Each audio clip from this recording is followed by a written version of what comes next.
নমস্কাৰ আটাইলৈ সকলোৱে নিশ্চয় ভালে কুশলে আছে।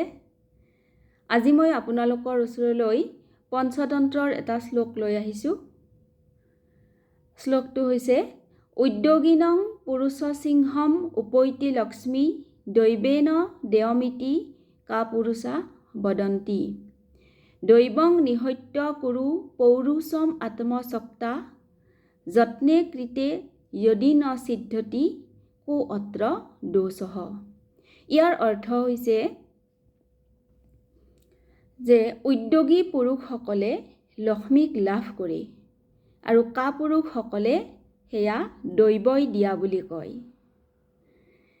গতিকে দৈৱৰ আশা নকৰি সকলোৱে পুৰুষাৰ্থ কৰা উচিত, যত্ন কৰি পুৰুষাৰ্থ কৰিব লাগে।